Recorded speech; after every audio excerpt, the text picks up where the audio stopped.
오늘 8월 첫째 주에 영적 회복의 강가로라는 제목으로 말씀을 함께 나누겠습니다. 우리 제목을 크게 따라서 한번 할까요? 시작. 영적 회복의 강가로. 2주 전부터 우리 교회 위에 등이 깜빡거렸어요. 그래서 점점점 나이트클럽 돼 가는 거 아닌가.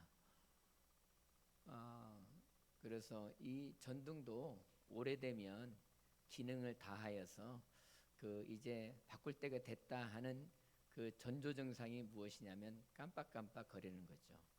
때가 됐다, 바꾸어 달라 하는 아우성이죠.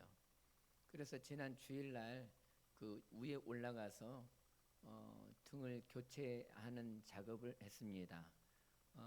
인생 최대의 난관 작업이었습니다. 그런데 이렇게 등을 갈고 새로운 등으로 교체하고 나니까 얼마나 좋은지 모릅니다.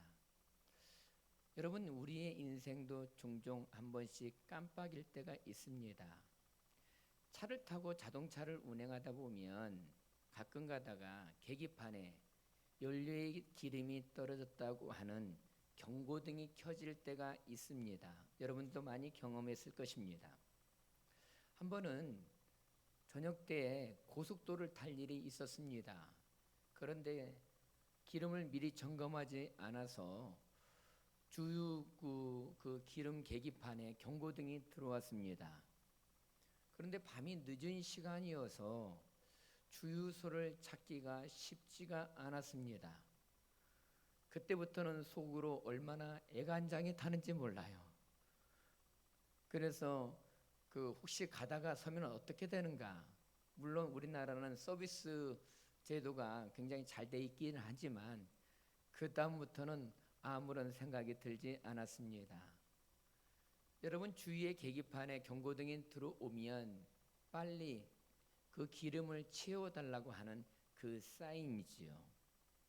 그렇다고 한다면 빨리 중간에 기름이 넣는 곳에 차를 몰고 가서 거기에 기름을 주유해야 합니다. 그런데 우리 인생도 가끔 기름이 떨어진 자동차처럼 영적인 경고등이 깜빡일 때가 있습니다. 자신의 영적 주유구에 기름이 고갈되어 불이 깜빡거리는 신호를 가장 많이 자주 보는 사람이 누구이냐? 어찌 보면 목회자가 아닌가 하는 생각을 갖습니다. 목회자는 영적인 에너지를 많이 쓰는 사람입니다. 그러기에 교회에서 진행되어지는 또 우리의 삶에 진행되어지는 많은 부분들이 영적 에너지가 필요한 부분이 많이 있습니다. 그렇기 때문에 많이 영적 에너지를 쓰는 만큼 그 영적 에너지를 얼마나 자주 채우느냐 하는 것이 관건입니다. 만약 제 안에 영적인 에너지가 바닥나게 되면 제일 먼저 느끼는 것이 몸이 천근만근 무겁습니다. 뿐만 아니라 사람들을 만나는 것도 힘들고 무엇보다도 설교하는 것도 보통 쉬운 일이 아니라는 것입니다. 그때는 혼자 조용한 곳에 가서 재충전하고 싶은 생각들이 들 때가 있지요. 여러분, 이러한 상태를 가리켜서 고든 맥도날드 목사님은 그의 책 내면 세계의 질서와 영적 성장에서 무엇이라고 표현하고 있느냐? 영적 연료통의 상태이다, 이렇게 표현하고 있습니다. 우리 안에는 영적 연료통 안에 그 에너지가 가득 담겨 있어야 된다는 것입니다. 그런데 마치 연료통에 기름이 바닥나듯이 영적인 연료통이 비어 있는 상태가 있다는 것입니다. 이것은 목회자나 병신도나 죄인이나 의인이나 사람이면 누구나에게 나타나는 현상입니다. 그런데 연료통이 바닥나게 되면 몇 가지 현상이 나타나게 되는데, 먼저 쉽게 화를 내고 감정적이 된다는 것입니다. 특히 이 여름에는 이제 불쾌지수가 높을 때가 아닙니까? 그러다 보면 내 안에 하나님의 은혜로 영적 에너지가 가득 채워져 있으면 어지간하면 감정을 드러내지 않습니다. 이해하게 됩니다. 그런데 영적 에너지가 바닥나게 되면 자그마한 사건이나 말 한마디에도 쉽게 화를 내고 감정적이 될 때가 있습니다. 또한 영적 연료통이 바닥이 나면 삶에 여유가 없습니다. 기쁨이 없습니다. 그러다 보니까 삶에 의욕과 힘이 없는 채 무기력하게 살아가는 경우가 종종 있다는 것입니다.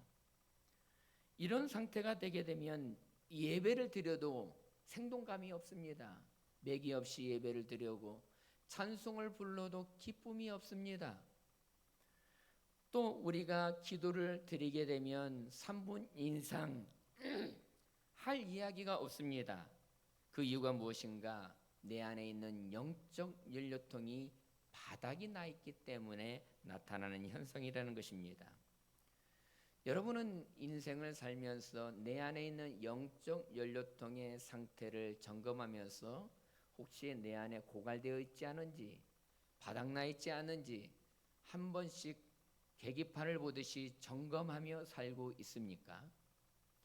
우리는 날마다 주님 앞에 주일날 예배 드릴 때는 내 마음 가운데 이 영적 연료통이 세상살이를 하다가 바닥나 있다고 한다면 다시금 그곳에 하나님의 영적 에너지로 가득 채우는 복된 시간이 되어지길 주님의 이름으로 축원합니다.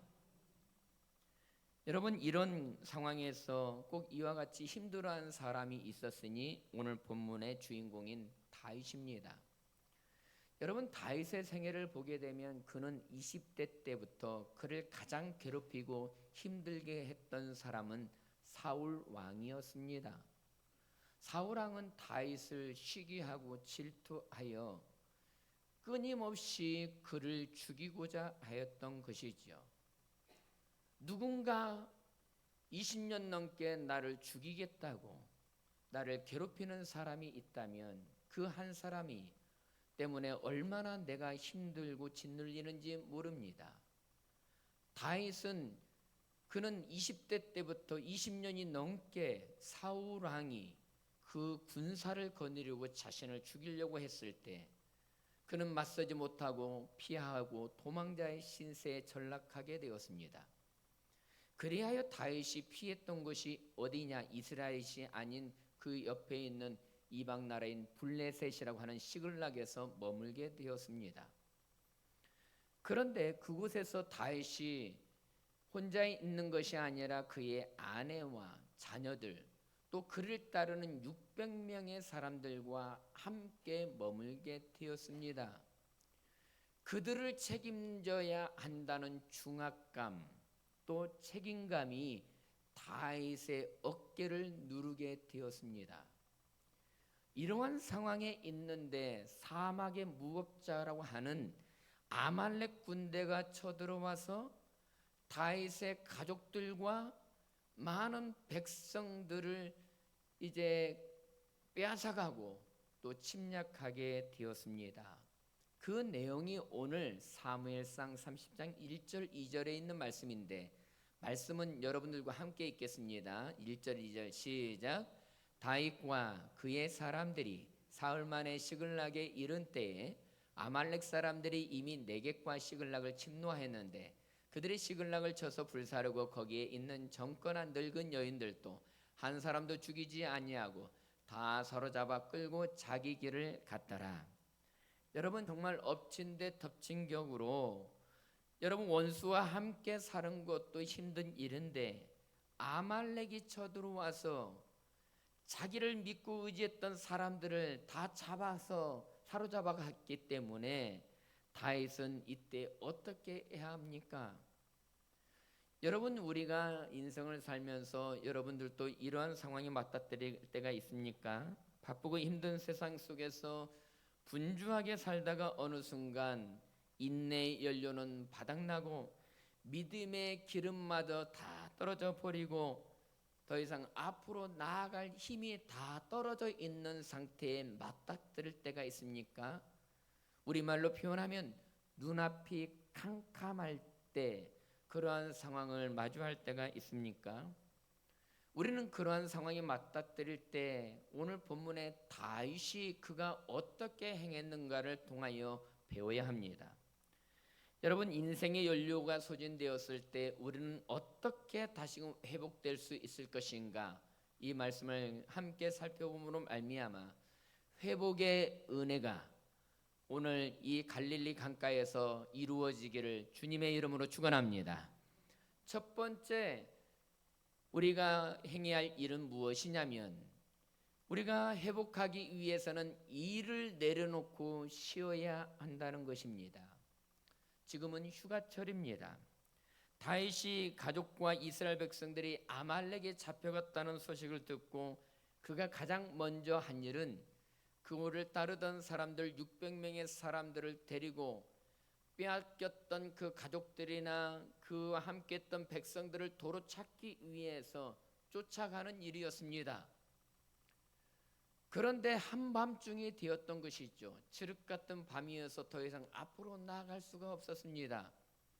그리하여 다윗과 그의 일행들은 이제 부솔 강가로에 나아가게 되어서 거기에서 쉼을 얻게 되었습니다. 부솔 시내는 이스라엘 중부 지역 지중해 쪽에 위치한 작은 강입니다. 어찌 보면 다윗은 지금 한시가 급합니다. 빨리 가서 빼앗겼던 가족들과 다른 그를 따르는 사람들을 구출해야 하는 긴박한 상황이었는데, 그런데 오히려 다윗은 그를 따르는 군사들과 함께 부솔 시내 부솔 강가에 나아가게 되었습니다. 여러분, 그 이유가 무엇입니까? 바쁘고 다급할수록 멈추어 서서 쉼을 가져야만이 영적인 에너지를 채울 수 있기 때문에 그렇습니다. 여러분이라면 그렇게 하겠습니까? 현대인들은 너무나 바쁩니다. 또 너나도 바쁘다 바빠를 외칩니다. 시간이 없다고 말을 합니다. 그렇기 때문에 바쁜 현대인들은 한가롭게 여유를 갖지 못하고 살아가는 경우들이 더 많이 있습니다. 사실 이제 많은 기능들이 발전해서 우리 대신에 해주고 있는 것들이 많이 있음에도 불구하고 왜 이렇게 다들 바쁘게 사는지, 왜 이렇게 여유가 없이 사는지 모르겠습니다. 그래서 사람들은 좀 한가롭게 여유를 갖는 것을 참지를 못합니다. 그런데 여러분, 교통 표지판에 보면 잠시 멈춤이 있습니다. 우리가 음악을 보게 되면 음악 악보에도 보면 중간중간에 쉼표가 있습니다. 미술 작품에도 아름다운 미술 작품에는 반드시 거기에는 여백의 미가 있듯이 우리의 삶에는 바쁘면 바쁠수록 오히려 여유를 가질 수 있어야 된다는 것입니다. 여러분, 그 어느 날 참으로 그 재밌는 글을 보게 됐는데, 고도원의 아침 편지의 멈춤이라는 글에서는 이렇게 말을 하고 있습니다. 사람은 대체로 멈추는 것을 두려워합니다. 멈추면 끊기는 것 같고 뒤처지는 것 같고 늦어지는 것 같습니다. 사실은 정반대인데 그렇게 생각하고 살아갑니다. 자동차도 기름이 완전히 떨어지거나 고장이 나면 강제로 멈춰섭니다. 사람도 큰 병이 나면 영원히 멈춰섭니다. 힘이 남아 있을 때 멈추어야 더 큰 힘으로 다시 일어설 수 있습니다. 힘이 없어서 기름이 없어서 멈추면 다시 일어설 수 없습니다. 지금 힘이 있을 때, 지금 기름이 있을 때 멈추십시오. 지금 멈추면 언젠가 다시 일어날 수 있을 것입니다. 여러분, 힘이 있을 때 멈춰야지 힘이 없을 때 멈추면 그때는 일어설 수가 없다는 것입니다. 다시금 가던 길을 멈추고 힘을 얻기 위해 잠시 쉬는 시간이 필요합니다. 하나님께서도 6일 동안 천지 만물을 창조하시고 제7일에 안식하신 이유가 무엇인가? 그날을 복되게 하시고 재충전하게 하기 위함입니다. 그러기에 오늘 주일날 우리가 세상의 일을 잠시 멈추고 은혜의 강가로 나와서 쉼을 얻는 것, 예배를 통하여서 재충전하는 시간을 갖는 것은 얼마나 복되고 우리의 삶에 의미 있는 일인지 모릅니다. 어떤 분은 지금은 쉴 때라는 글에서 이렇게 쓰게 되었습니다. 상당히 공감 가는 길인데 방글방글 웃고 있는 아기를 보고도 마음이 밝아지지 않는다면 지금은 쉴 때입니다. 식구들 얼굴을 마주보고도 살짝 웃어주지 못하면 지금은 쉴 때입니다. 아침에 눈을 떴을 때 창문을 비추는 아침 햇살이 눈부시게 느껴지지 않는다면 지금은 쉴 때입니다. 사랑하는 사람의 하루가 궁금하지 않고 전화도 기다려지지 않는다면 지금은 쉴 때입니다. 오랜만에 걸려온 친구의 전화를 받고 바쁘다는 말만 하고 끊는다면 지금은 쉴 때입니다. 아름다운 음악을 들으면서도 소리만 들릴 뿐 마음에 감동이 흐르지 않는다면 지금은 쉴 때입니다. 이렇게 지금은 쉴 때라고 말을 하고 있습니다. 어떻습니까? 여러분도 여기에 해당되는 분이 계십니까? 여러분, 예수님께 배울 수 있는 지혜는 무엇이냐면 예수님은 바쁠수록 자신만의 쉼의 시간 또 자신만의 여유의 시간을 갖게 되었습니다. 예수님의 공생의 기간에 왕성하게 사역을 감당하게 되었습니다. 복음을 전파하고 가르치셨습니다. 또 귀신 들린 자를 내어 쫓으시고 병든 자를 고치셨습니다. 그러다 보니까 많은 사람들이 예수님의 실결음도 없이 예수님을 찾게 되었고 예수님께 나오게 되었습니다. 그런데 성경에 보면 예수님께서는 그들을 뒤로 하고 한적한 곳에 머물며 하나님께 기도하였다 이렇게 말씀하고 있습니다. 분주하고 바쁜 시간 속에서도 예수님께서도 쉼과 여유의 시간을 갖는 것, 더 나아가서 하나님 앞에 기도하며 재충전하는 갖는 시간을 잊지 않았다는 것입니다. 그러면서 그의 제자들에게도 바쁜 제자들에게 휴식을 권하게 되었는데 마가복음 6장 31절 말씀을 같이 읽어보겠습니다. 같이 시작. 너희는 따로 한적한 곳에 가서 잠깐 쉬어라. 제자들도 분주했습니다. 여유가 없었습니다. 그러자 예수님께서도 제자들에게 너희도 한적한 곳에 가서 잠깐 쉬어라. 주님께서는 우리를 초청하실 때 수고하고 무거운 짐진 자들아 다 내게로 오라. 내가 너희를 쉬게 하리라. 할렐루야. 주님은 자꾸 우리에게 일만 시키시는 분이 아니라는 것입니다. 주님이 주시는 은혜는 무엇인가? 우리에게 먼저 쉼과 안식과 여유를 갖게 하신다는 것입니다. 그러다 보니까 우리가 재충전하게 되면 제일 먼저 갖는 것이 똑같이 바쁜 시간을 보내고 있으면서도 왠지 모르게 마음의 여유가 있고 넉넉해지더라는 것입니다. 다윗은 다행히도 이 진리를 알았습니다. 그래서 그는 시간을 다투어 아말렉을 쫓아가는 것보다 먼저 마음의 여유를 가지고 사람들을 데리고 부솔 강가로 가게 되었던 것이죠. 그가 이제 일을 내려놓고 쉬기 시작하자 승리의 미소가 그에게 찾아오기 시작했습니다. 사랑하는 여러분, 바쁘지만 돌아가십시오. 예수님도 잠깐 쉬셨습니다. 일을 내려놓고 다시금 충전하는 시간, 오늘 우리의 인생에도 필요합니다. 그러기에 매주마다 드려지는 이 주일 예배 시간이 충전하는 시간이 되어지길 주의 이름으로 축원합니다. 두 번째, 우리가 회복하기 위하여 필요한 것이 무엇인가? 은혜로 돌아가야 한다는 것입니다. 같이 합시다. 은혜로 돌아가야 합니다. 우리가 영적으로 고갈될 때 회복될 두 번째 모습은 은혜로 돌아가야 합니다. 다시 말해서 하나님의 은혜로 다시금 충만히 채워져야 합니다. 은혜가 메마르게 되면 우리 안에 참으로 너무나 불평불만으로 가득 차게 되고 짜증으로 가득 차게 됩니다. 하나님의 은혜의 강가로 우리는 다시금 돌아가야 된다는 것이죠. 다윗은 가장 절망적인 상황에 놓여 있습니다. 그의 가족들과 백성들이 지금 이제 빼앗긴 상황입니다.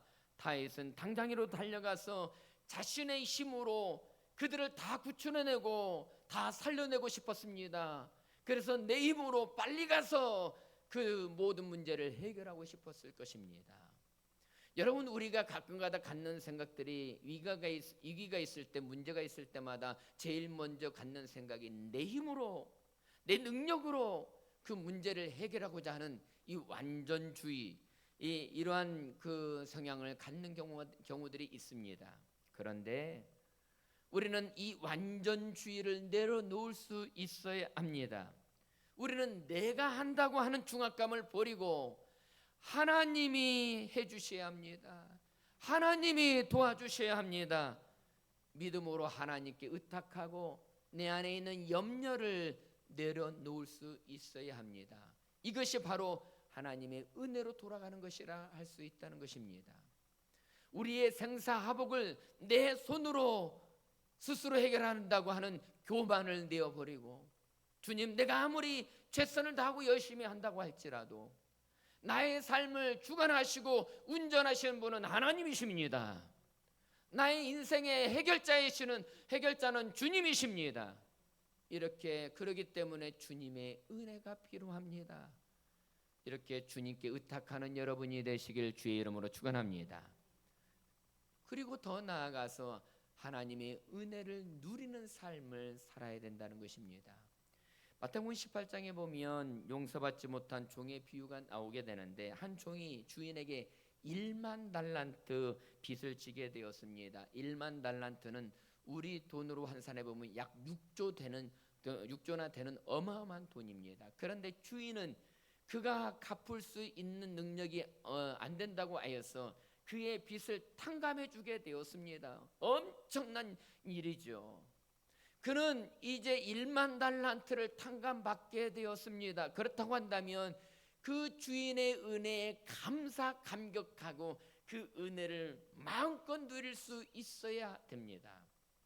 그런데 그에게 빚을 지었던 사람, 이제 그 백테라니온의 빚을 지었던 사람이 그를 찾아오게 되었었을 때 그 빚을 탕감하지 아니하고 오히려 그를 책망하게 되고 그를 이제 멱살을 잡으며 빚을 갚으라고 다그치게 됩니다.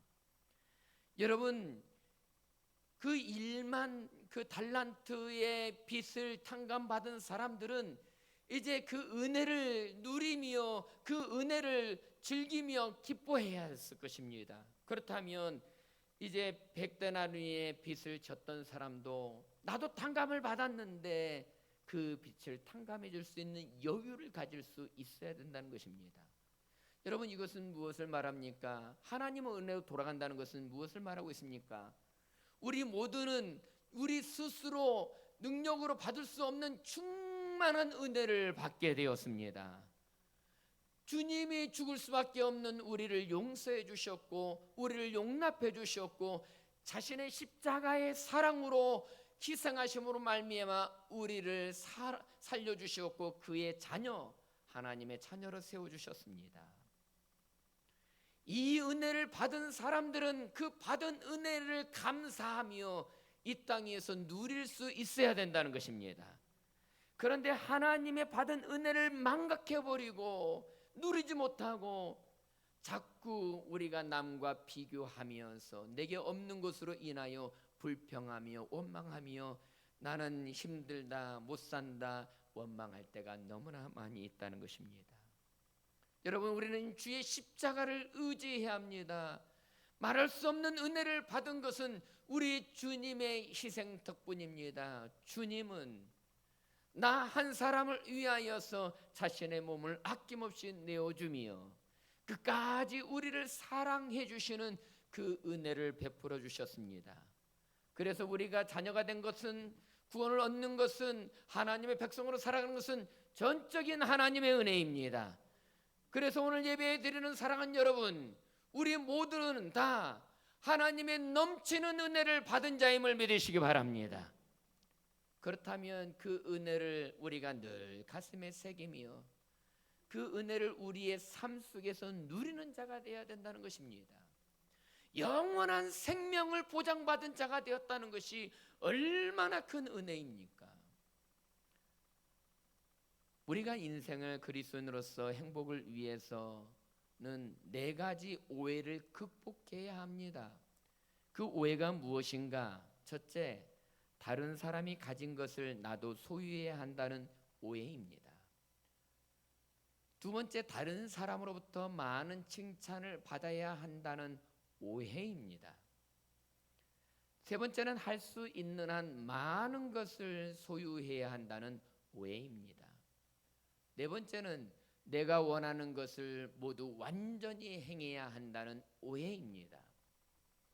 그런데 우리가 살면서 왜 행복하지 않는가?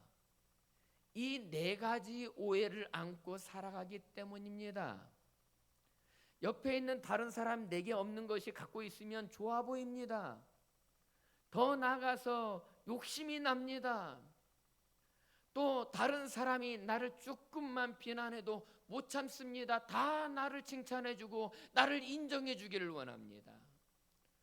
내게 있는 것으로 자족하지 못하고 더 많은 것을 소유하고 싶은 이 욕심이 끊임없이 내 마음을 지배합니다. 내가 행하는 모든 일은 완벽해야 된다고 생각합니다.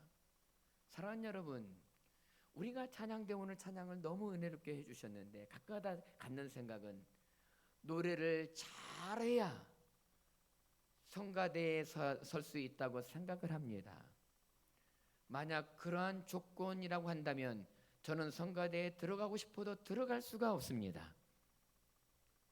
그러나 부족해도 또 실력이 좀 떨어져도 내가 가지고 있는 최선을 가지고 하나님을 높이고 싶다 그 마음이 있으면 주님은 그 어떤 우렁치게 울려 퍼지는 성가의 찬양보다도 그의 찬양을 받으실 것이라 싶습니다.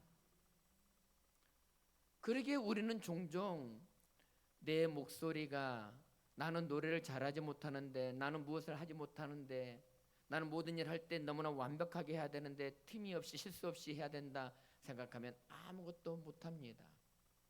그러나 일단 한번 도전해 보는 것이죠. 이 등을 교체하는데 위에가 어떻게 되는지 전혀 몰랐습니다. 막상 올라가 보니까 만만치 않았습니다. 그런데 도전해 보는 것이죠. 시도해 보는 것이죠. 주의 일도 마찬가지입니다. 모든 것을 완벽하게 행해야 된다고 하는 순간 우리는 스스로 교만에 사로잡힐 수 있다는 것입니다. 우리는 주님이 주시는 은혜 가운데 내게 허락하신 그 분량만큼 주님께 쓰임 받을 때 그 모습을 주님은 기뻐하신다는 것입니다. 사랑하는 성도 여러분, 받은 은혜를 누리고 즐기며 감사하며 살아가는 저와 여러분이 되시길 주의 이름으로 축원합니다. 마지막 세 번째, 우리가 회복하기 위해서 필요한 것은 기도해야 하늘의 힘이 임한다는 것입니다. 같이 합시다. 시작. 다윗은 부솔공가에서 그가 했던 일은 첫째 쉬고, 두 번째 하나님의 은혜로 돌아가고, 이 은혜 안에 있기 위하여 그가 한 일은 무엇인가? 기도했습니다. 여러분, 피곤할 때 일을 그치고 쉬는 것 중요합니다. 그런데 단지 쉰다고 해서 이제 쉼이 옵니까? 물론 육신으로는 재충전이 되겠죠. 중요한 것은 우리의 영혼과 우리의 마음이라는 것입니다. 우리의 영혼과 우리의 마음은 단지 몸을 쉰다고 해서 충전되어지는 것이 아니라 기도해야 하늘의 힘이 내 안에 공급되어지고 주어지게 된다는 것입니다. 기도는 힘의 통로입니다. 우리의 내면과 영혼에 생기를 불어넣는 그 통로가 기도라는 것입니다. 여러분, 그러기에 오늘 성경에서 보게 되면 사무엘상 30장 6절에서 보면 다윗이 크게 다급하였으나 그의 하나님 여호와를 힘입고 용기를 얻었더라, 이렇게 성경은 말하고 있습니다. 사랑하는 여러분, 쉼을 통하여 육체의 힘을 얻는 것도 중요하지만 만군의 여호와 하나님을 힘입어 용기를 얻는 것이 중요합니다. 그렇게 힘을 얻고 용기를 얻기 위해서 필요한 것이 무엇인가? 예배를 통하여 하나님께 드리는 기도를 통하여 하나님의 힘을 내가 공급받는 것입니다. 그래서 기도는 우리의 연료통을 하나님께 연결하는 시간이라 할 수 있다는 것입니다. 다윗은 부솔 신화에서 기도함으로 하늘의 힘을 얻게 되었습니다. 여러분, 구약 성경에서는 두 가지 힘이 나옵니다. 첫째 힘은 육체적인 힘, 인간적인 힘, 아온이라는 힘인데, 골리앗 힘이 세지 않습니까? 그 힘을 가리켜 아온이라고 합니다. 그런데 또 하나의 힘이 있는데, 하자크, 하나님이 주신 영적인 힘입니다. 어떤 사람은 육신은 연약하지만 이 영적인 힘이 굉장히 파워풀하고 강한 사람이 있습니다. 그런데 다윗이 여호와로 인하여 힘을 얻었다는 것은 하나님이 주시는 영적인 힘을 그가 공급받았다는 것입니다. 다윗은 그의 시편을 통하여서 강조하기를 시편 18편 1절에 이렇게 말합니다. 나의 힘이 되신 여호와여, 내가 주를 사랑하나이다. 여기서 나의 힘, 이 힘이 바로 영적인 힘, 하자크를 말하고 있다는 것입니다. 또한 시편 28편 7절에서도 말하기를 여호와는 나의 힘과 나의 방패이시니 내 마음이 그를 의지하여 도움을 얻었도다. 사랑하는 여러분, 여호와 하나님이 여러분의 힘이 되어지길 주의 이름으로 축원합니다. 여러분, 이 땅 위에서 건강의 힘, 물질의 힘, 사람의 힘이 있으나 가장 최고의 힘은 만군의 여호와가 나의 힘이요 능력이요 나의 산성이시요 나의 요새시라고 고백하는 것입니다. 여러분, 이 힘이 바로 하자크 영적인 힘입니다. 그러기에 기도는 하늘의 힘, 하자크가 우리에게 임하는 통로라는 것입니다. 다윗이 부솔 강가에서 밤새도록 무엇을 했는가? 기도했습니다. 하나님, 우리 가족을 살려주옵소서, 우리 부모님을 살려주소서, 우리 아들 딸을 살려주소서, 내 백성 내 동포를 살려주소서. 이것이 바로 기도입니다. 여러분, 이렇게 기도할 때 주님께서 우리에게 다시금 힘과 용기를 주신다는 것입니다. 기도한 다음에 다윗이 했던 일이 무엇인가? 그를 따랐던 600명의 사람을 점검하게 되었는데, 점검해 보니까 그들 무리들은 두 표로 나눠지게 되었습니다. 성경을 읽어봅시다. 사무엘상 30장 10절 말씀 읽어볼까요? 곧 피곤하여 부솔 시내를 건너지 못하는 200명을 머물게 했고 다윗은 400명을 거느리고 쫓아가니라. 자, 보십시오. 600명 사람의 수가 많고 적으면 문제가 아니라 200명은 피곤하여 쉬고 있었다, 피곤해 지쳐 있었다고 그랬습니다. 그들을 머물게 하고 다윗은 400명을 거느리고, 참으로 피곤해서 회복한 자들을 거느리고 그들을 쫓아가게 되었다는 사실입니다. 여러분, 이것이 중요합니다. 하나님은 오늘 이 시대 가운데 기도하여 은혜를 회복한 사람들을 통하여서 영적 전쟁에서 승리케 하신다는 것입니다. 왜 주일날 우리가 다시금 충전하고 회복하는 것이 중요한가? 우리가 회복해야만이 세상에서 살아갈 때, 영적 전쟁을 할 때 승리할 수 있기 때문입니다. 사랑하는 여러분, 왜 오랫동안 우리는 이렇게 지쳐 있는가? 무기력한가? 왜 회복하지 못하고 있는가? 왜 우리는 빼앗긴 우리의 것을 마귀에서 찾지 못하고 있는가? 이유는 한 가지입니다. 피곤해서 그렇습니다. 늘 급한 일로 쫓기며 살고 있기 때문에 그렇습니다. 삶의 쉼과 회복이 있는 부솔 강가에 나와 하나님과의 사귐이 없기 때문에 그렇습니다. 사랑하는 여러분, 우리 전주 갈릴리 교회는 부솔 시내, 부솔 강가와 같습니다. 바라옵기는 우리 모든 성도들이, 아니 누구든지 이곳에 나와 기도하며 하나님의 은혜를 회복하고 피곤한 영혼육들이 회복되어 하나님이 주시는 새 힘을 공급받기를 주님의 이름으로 축원합니다. 여러분, 그 결과 어떻게 되었는가? 다윗이 아말렉을 쫓아갔을 때 빼앗던 것을 모두 다 도로찾게 되었습니다. 사무엘상 30장 17절 19절에 있는 말씀을 보시면 다윗이 아말렉 사람들이 빼앗아갔던 모든 것을 도로찾고 빼앗겼던 것은 크고 작은 것을 막론하고 아무것도 잃은 것이 없이 모두 다윗이 도로 찾아왔고, 여러분 보십시오. 모든 것을 도로 찾았는데 잃어버린 것을 하나도 없이 다시 찾고 회복하였다, 이렇게 성경은 말하고 있습니다. 영적 회복이 이래서 중요합니다. 내가 영적으로 회복되니까 나만 살 뿐만 아니라 세상에서 빼앗겼던 모든 것을 도로 되찾게 되었다는 것입니다. 사랑하는 여러분, 우리가 세상 일과 세상 유혹으로부터 바닥난 우리 영적인 연료통에 주일마다 성령의 기름으로 채우시기를 주님의 이름으로 축원합니다. 새벽마다 은혜의 기름으로 채울 수 있기를 주의 이름으로 축원합니다. 은혜의 강가, 전주 갈릴리 부솔 강가에서 다시 한번 우리가 채워져서 회복의 은혜가 여러분의 삶에 넘쳐나기를 주님의 이름으로 축원합니다.